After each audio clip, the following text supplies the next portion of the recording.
Policie České republiky, dobrý den. Dobrý den, tady Nguyen. Ukradli mi auto. Tak mi řekněte značku a místo, kde jste parkovala. A 4 6 3 0 9.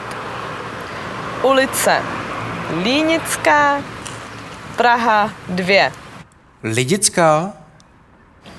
Ne, Línická. Můžete mi to hláskovat? L I Ch N I C K A.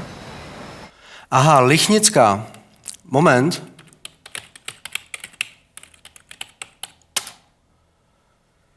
Tady vidím, že auto vám odtáhli. Zavolejte si prosím na 777 214 351. Prosím vás, můžete mi to zopakovat? 777 214 351. Děkuju moc. Nashledanou. Nemáte zač. Nashledanou.